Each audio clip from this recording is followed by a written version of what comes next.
Olá, vamos dar continuidade ao nosso estudo do MSP430. Nesse pequeno módulo, vamos olhar os registradores do MSP. Existe uma certa dúvida sobre a melhor forma de abordar um processador e o conjunto de instruções. A lógica, à primeira vista, diria que é interessante primeiro estudar arquitetura, registradores, memória e tudo mais, e só depois entrarmos no conjunto de instruções. A minha experiência tem dito um pouquinho diferente. Eu prefiro dar uma olhada muito rápida no conjunto de registradores, o mínimo necessário para que possamos começar a gerar código. E depois, na geração de código e tudo mais, quando tivermos já um pouquinho de prática e tivermos um sentimento um pouquinho melhor para que servem as coisas, podemos voltar e fazer um estudo um pouquinho mais detalhado da arquitetura. Então vamos dar sequência então a essa maneira de pensar. Então vamos entrar aqui na parte dos registradores do MSP. Antes de abordarmos os registradores, eu preciso tornar claro o conceito de hierarquia de memórias. No computador de vocês tem diversos tipos de memórias, no meu também tem, diversos computadores, tem lá várias prioridades, etc. Algumas são mais caras, outras mais baratas, algumas mais lentas, outras mais rápidas, etc. Vamos olhar aqui a hierarquia e começamos com os registradores. Os registradores estão lá no topo da pirâmide. Eles são os mais rápidos que tem dentro do processador. É o melhor tipo de memória que existe. Abaixo dos registradores nós temos a memória cache. Apesar de no MSP não termos memória cache, realmente ela está um pouco abaixo dos registradores e algumas arquiteturas têm, como é o caso do nosso PC. Abaixo da memória cache temos a memória RAM, ou memória também a memória principal, e abaixo da memória RAM aí nós temos a nossa memória de massa, HD, pendrive e etc. E é claro, essas memórias têm diferentes características, custo e velocidade. Temos aqui então, quanto mais próximo ao topo, mais rápida e mais cara. E claro, as mais baratas oferecem o maior tamanho, né? Então nossa memória de massa HD tem lá 1 tera, já nossa memória cache alguns mega. E registradores, talvez uma dúzia, 2 dúzias, depende da arquitetura, etc. No caso do MSP temos apenas 16 registradores. Então registradores formam um tipo de memória do mais privilegiada, mais rápida, mais cara, a melhor que tem. Os registradores estão dentro da arquitetura da CPU. Podemos, abusando das palavras, dizer que o acesso a um registrador não consome tempo. Então, se uma instrução acessa o registrador, esse acesso ele está dentro do tempo de execução da instrução e fica transparente para o usuário. Entretanto, se uma instrução acessa a memória, isso implica em ciclos extras para acessar a memória e enviar ou receber um dado. Então temos aí uma distinção bem clara entre registradores e os demais tipos de memória. Então o registrador é um tipo de memória altamente privilegiado. Na verdade, registradores são formados por registradores latch enfiados dentro da arquitetura, dentro do pipeline do processador. Acho que aí deu para ter uma pequena ideia do que são os registradores. Na arquitetura do MCP, temos 16 registradores, numerados de R0 até R15. São todos de 16 bits. Então poderíamos dizer, temos 16 registradores. Não é bem verdade. 4 desses registradores desempenham funções distintas. São esses 4 primeiros. O R0, muito importante, é o contador de programa. O R1 é o ponteiro da pilha. O R2 é o registrador de status. O R3 é um gerador de constantes. Aqui vou ter que gastar um pouquinho de tempo para explicar alguns detalhezinhos disso. E temos de R4 até R15. Em suma, temos 12 registradores. Esses são nossos registradores de finalidade geral. O que fazemos com os registradores? Usamos como se fossem rascunhos. Escrevemos dados, lemos dados, somamos, dividimos, multiplicamos, etc. Fazemos a operação que quisermos. Algumas vezes enviamos dados do registrador para a memória ou trazemos da memória para o registrador. Mas encarne os registradores como nossos rascunhos de uso imediato e extremamente rápidos. Vamos dar uma olhada com um pouquinho mais de cuidado o que faz cada um desses registradores. Começamos com os especiais, o contador de programa. O contador de programa é muito importante e é muito fácil descrevê-lo. Ele sempre aponta para a próxima instrução a ser executada. Ou seja, sempre que você puder acessar o contador de programa, ele estará apontando para a próxima instrução. Enfatizando mais ainda, toda vez que começa a executar uma instrução, o contador de programa já está apontando para a próxima instrução, para o endereço da próxima instrução. As instruções do MSP têm uma, duas ou três palavras. Palavra que o Word entendam como 16 bits. Então tem instrução de 16 bits, instruções de 32 bits, instruções de 48 bits. Essas instruções estão sempre alinhadas em endereços pares. A memória está sempre dividida em bytes, vamos ver isso um pouquinho mais à frente. E as palavras de 16 bits ocupam sempre 2 bytes, começando com o endereço par. Assim, um contador de programa é sempre um número par. Seu conteúdo é sempre par, ou seja, o bit mais à direita é sempre 0. Assim, ele avança de 2 em 2 bytes, ou seja, o seu passo é de 16 bits. Incrementa 2 a cada passo, 2 bytes a cada passo. O próximo é o ponteiro da pilha. Explicar o que é pilha agora é um pouquinho difícil. Vou traçar umas pequenas ideias, dar um pequeno exemplo, mas vamos ficar somente nisso. A pilha serve para guardar o endereço de regresso na chamada de subrotina. Toda vez que chamamos uma subrotina, o endereço para onde nós devemos retornar após a execução da subrotina está guardado na pilha, normalmente no topo da pilha. No caso do MSP, a pilha cresce de cima para baixo. Ela inicia no topo da RAM e vai crescendo para baixo, ou seja, fica um pouquinho engraçado porque dizemos que o topo da pilha está apontando para baixo. Mas, como os bytes não caem, fazendo uma pequena piada, então não tem problema se a pilha cresce de baixo para cima ou de cima para baixo. No próximo exemplo eu vou fazer uma pilha de baixo para cima, que é mais fácil. Mas isso é irrelevante e um pouquinho mais adiante vou dar mais exemplos de pilha, não nesse módulo. O ponteiro da pilha sempre aponta para a última posição ocupada da pilha, ou seja, o último elemento que entrou na pilha é o endereço que está no ponteiro da pilha. Então, a pilha, na verdade, é o uso regrado de posições em memória. Tem uma ordem para colocar e uma ordem para retirar. E o ponteiro da pilha sempre indica o topo da pilha. Nós usamos a pilha muitas vezes para guardar valores temporários. Vamos imaginar que estejamos sem registradores. Usamos de R5 até R4, desculpe, até R15. E precisamos de mais uma posição. Aí podemos começar a guardar na pilha. Chamadas de funções em C fazem um uso muito grande de pilha. Ok? Vamos agora a um pequeno exemplo. Estava me esquecendo. Então, o ponteiro da pilha sempre aponta para o topo da pilha e é um endereço par, ou seja, nossa pilha também sempre trabalha em 16 bits. Continuando, um pequeno exemplo de pilha. Pilha aqui, vamos usar a pilha crescendo de baixo para cima. É muito fácil de imaginar aquela pilha de latas no supermercado, por exemplo. A pilha, como diz aqui a regra, o último a entrar é sempre o primeiro a sair. Apresento aqui a memória. Está vazia, esse aqui seria o topo da pilha, está vazia. Podemos colocar, por exemplo, o dado A na pilha. Isso se faz como operação de push. Então o dado A entrou na pilha. Vou guardar o dado B. Vou fazer um push do dado B. Ele entrou na pilha. Estamos empilhando. Vou fazer um push do dado C e depois um push do dado C. Então empilhamos A, B, C, D. O topo da pilha é exatamente o D. Quando eu vou retirar alguma coisa da pilha, eu sou obrigado a retirar do topo da pilha. Então, primeiro dado a sair da pilha, quando eu faço um pop, a operação contrária do push é o pop, primeiro elemento a sair da pilha é exatamente o topo. Como, de forma inteligente, num supermercado, numa pilha de latas, tiramos exatamente a lata que está no topo.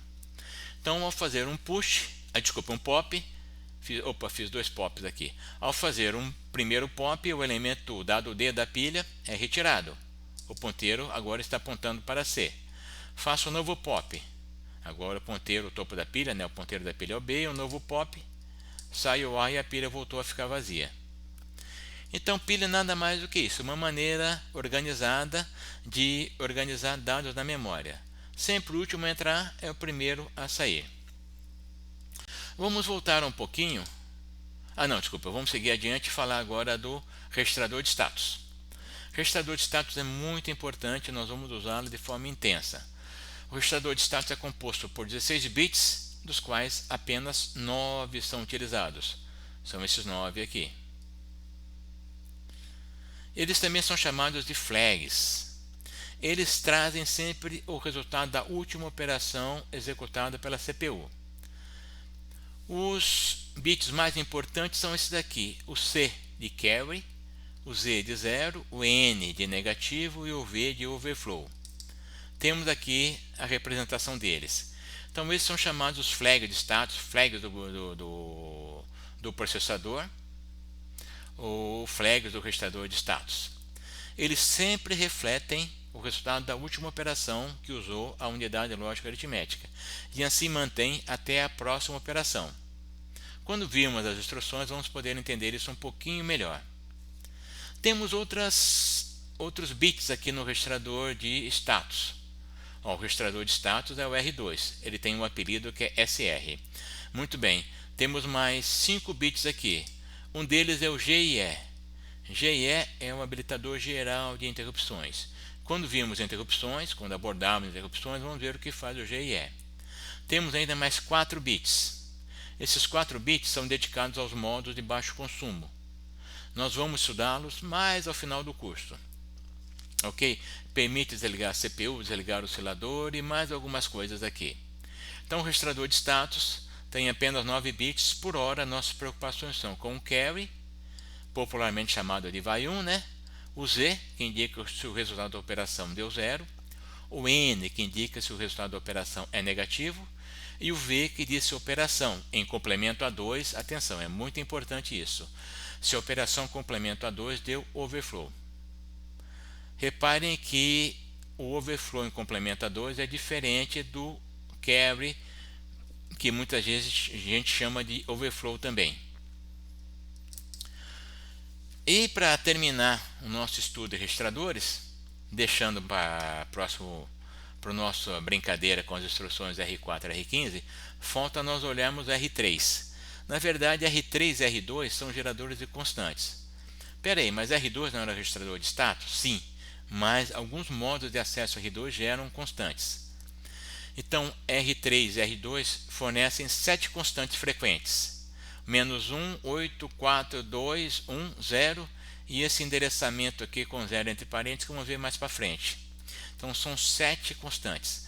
Então 4 modos de acesso ao R3 me dão 4 constantes e 3 modos de acesso ao R2 me dão mais 3 constantes, formando um total de 7. O acesso direto ao registrador funciona como esperado, ele me dá todos aqueles bits que vimos aqui nessa transparência. Então, o acesso direto ao registrador me dá esses bits aqui. Se eu acessá-lo de forma indireta, indexado e algumas outras formas mais que vamos estudar mais para frente, aí sim ele me retorna uma constante. O compilador, ou para o caso do assembler, o montador trata isso de forma transparente, não vamos ter muito preocupação com isso. No entanto, é bom saber essa particularidade. Muito bem, quais são as constantes? Elas estão aqui. Note que o R2, quando ele é acessado no modo registrador, ele entrega aqueles bits que nós já olhamos, os bits carry, flag, overflow, etc. Os outros modos, ele retorna esses números aqui. E o R3, os outros 4.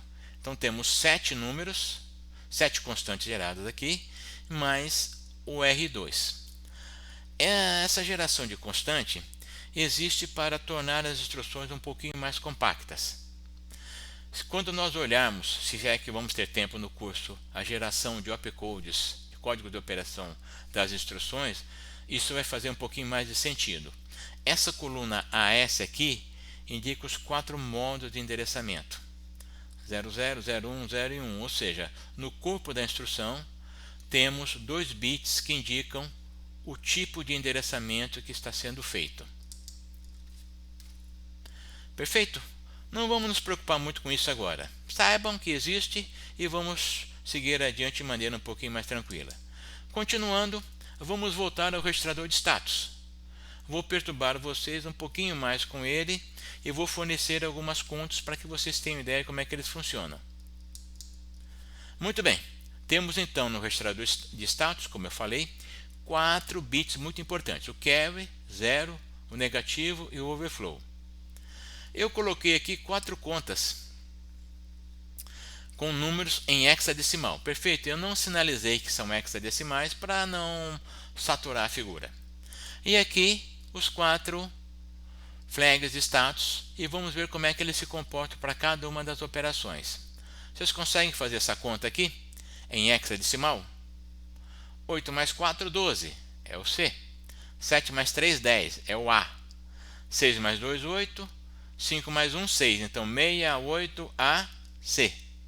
68AC. E quais flags serão setados? Será que deu carry? Acho que não. Será que esse resultado deu 0? Não, com certeza não deu. Será que é negativo? Não, não é negativo. Deu overflow em complemento a 2? Acho que não. Estamos inseguros em afirmar isso. Bom, apresenta a resposta. Não ativou nenhum dos flags de status do processador. Essa outra conta aqui, estou somando 7 com 8. Desculpe, 7.000 com 8.000. Equivoquei de novo. 7.000 com 1.000. O resultado é? Eu estava me antecipando, 8.000, né? Muito bem. Deu carry? Acho que não. Deu 0? Não. Deu negativo? Somei 2 números positivos, será que dá negativo? Deu overflow? Muito bem. Após essa conta, os flags de status vão assumir esse valor aqui. Aí vocês vão me dizer, peraí, por que deu negativo? Quando nós relembrarmos complemento a 2, ou se é que você se lembra das aulas de representação de números complemento a 2, em 16 bits, 8.000 é um número negativo. 8.000 em 16 bits, olhando a notação complemento a 2, é o menos 32.768. Então o N foi para 1 porque esse é um número negativo. E por que o overflow foi para 1? Porque eu somei um número positivo com outro número positivo e o resultado ficou negativo. Opa, espera aí, isso é um overflow. Se estiver complicando, não se preocupem, vamos depois abordar isso de maneira um pouquinho mais tranquila. E tem instruções que facilitam a nossa vida e vocês fazem isso de forma bem suave. Mas vamos levar um pouquinho mais adiante, somando 8.000 com 8.000. O resultado é quanto? Em 16 bits, os registradores têm 16 bits, não temos como representar nada além de 16 bits, o resultado vai ser 0. Quais flags foram setados? O carry. Será que foi para 1? Talvez. O resultado é 0? O resultado é 0. Deu negativo? Parece que não, deu tudo 0. Deu overflow? Esse é o resultado. Deu carry, porque teve o vai 1 aqui. O flag Z foi para 1, porque o resultado é 0. O número não é negativo, porque o bit mais à esquerda não é 1. E deu overflow, porque eu somei 2 números negativos em complemento a 2, lembra-se? 8.000 é o menos 32.768 em complemento a 2. O resultado deu positivo, então isso é um overflow. E para terminar, uma subtração. Qual o resultado aqui? Bom, não vou cansar vocês com subtração em 16 bits. Eu vou apresentar o resultado. Está aqui. O resultadozinho bonito, BBBC. Qual bit será que ficou setado ou não? Temos aqui o resultado. Para isso que servem esses 4 flags do registrador de status. Eles registram o resultado da última operação. O carry vai nos permitir cascatear operações, usar operações de 16 bits para fazermos uma operação de 32 bits. Aqui o N e o Z me indicam, não indica se o número chegou a 0, se ficou negativo, e também aqui se extrapolamos a capacidade de uma conta em complemento a 2. Ok? Com isso terminamos esse nosso pequeno módulo. Espero que vocês tenham entendido bem. Ok? Não consegui mudar. Prontinho. Ok, então agradeço a atenção. Obrigado.